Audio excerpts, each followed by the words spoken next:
नाही, मला कल्पना आहे आज, कारण भुजबळ साहेब आज मंत्रिमंडळाच्या बैठकीला होते की नाही, पण मी आज थेट पुण्यावरून या ठिकाणी आलो.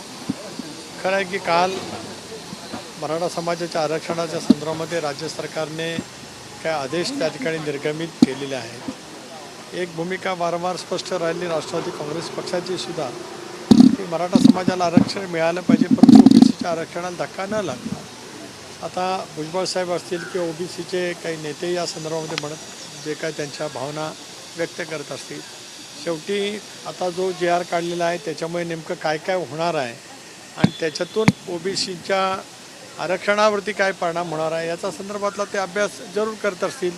मी सुद्धा माझ्या जे वाचनात आलं आहे ते शेवटी 1-2 दिवस याच्यातली स्पष्टता आली, मग त्याच्यावरती भाष्य करणं अधिक उचित होईल. भुजबळ म्हणतात की आम्ही वकिलांची चर्चा करतोय आणि भविष्यामध्ये काय राहणार आहे कुठल्याही समाजाच्या आरक्षणामध्ये दुसऱ्या समाजाचं आरक्षण घुसवता येत नाही, कारण ते कायद्याला धरून नाही असं भुजबळ म्हणत आहे. नाही, मी आपल्याला तेच म्हटलं की काढलेल्या आदेशाच्यामुळे ओबीसीच्या आरक्षणाला नेमकं काय धक्का पोचतो आहे किंवा काय, हे सगळं त्याचा कायदेशीर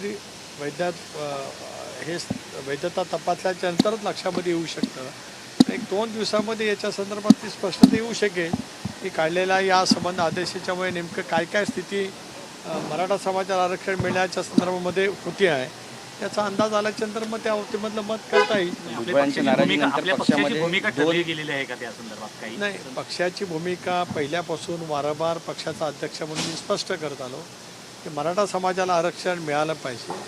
ते आरक्षण त्यांना देत असताना ओबीसीच्या आरक्षणाला धक्का लागता कामा नये, पक्षाची भूमिका आहे. आता काल जे आदेश काढलेले त्या आदेशाच्यामुळे नेमकं काय काय कायदेशीरदृष्ट्या नेमकं होतं आहे याचा अभ्यास केल्याच्या नंतर या बाबतीमध्ये बोलता येईल. भुजबळांची नाराजी दूर केली जाईल. सगळे नाराजी नाट्य सुरू आहे सगळं भुजबळांचं. त्याआधी सुद्धा तुमच्याच पक्षातले काही आमदार अनेक नेते ते मनोज जरांगे पाटील यांच्या व्यासपीठावरती उपोषणादरम्यान दिसून आले. त्यामुळे पक्षातच कुठे मराठा विरुद्ध ओबीसी असा नेत्यांमध्ये एक पोकळी होऊ शकते असं वाटतंय का तुम्हाला? नाही, मला बिलकुल वाटत नाही. पक्ष एकच संघ आहे. शेवटी प्रत्येक सहकार्याला मंत्री असतील, विधानसभा सदस्य असतील, आपली काही मतं असतात, त्या पद्धतीने ते मत त्या ठिकाणी व्यक्त होत असतं. परंतु पक्षपातीवरती ज्यावेळेला आम्ही बसू त्यावेळेला या संदर्भातली चर्चा नक्की त्या ठिकाणी आम्ही करू. पक्षामध्ये या विषयावरती मतभेद असण्याचं काही कारण नाही, कारण पक्षाची ही भूमिका आहे की मराठा समाजाला आरक्षण मिळालं पाहिजे, ओबीसीच्या आरक्षणाला धक्का न लागता. आता मी वारंवार मगातपासून हेच आपल्याला स्पष्ट करतो आहे की काल काढलेल्या आदेशाच्यामुळे नेमका काय इम्पॅक्ट होतो आहे त्याचा अभ्यास करण्यासाठी काय कालावधी जाऊ शकेल, तो झाल्याच्या नंतर त्या संदर्भातली भूमिका मी पक्षाचा अध्यक्ष म्हणून जरूर मांडेन.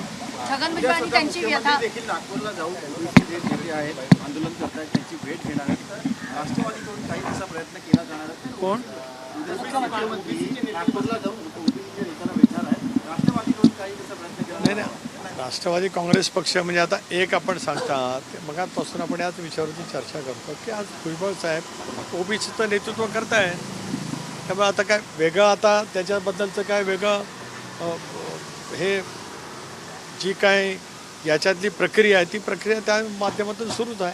पण ते भुजबळांनी नाराज त्यांची दिसत नाराजी आहेत जी आहे आणि ती पक्षासमोर त्यांची मांडलेली नाराजी आहे दूर का? केली जाणार आहे का? कारण नाराजगी म्हणजे मी आपल्याला तेच वारंवार मगापासून सांगतो की भुजबळ साहेब असतील किंवा आम्ही सगळेजण असू, या संदर्भामध्ये नेमका काय इम्पॅक्ट होणार आहे याचा असेसमेंट घ्यायला 1-2 दिवसाचा कालावधी लागेल.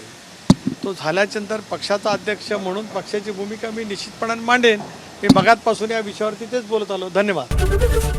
ABP माझा, उघडा डोळे बघा नीट.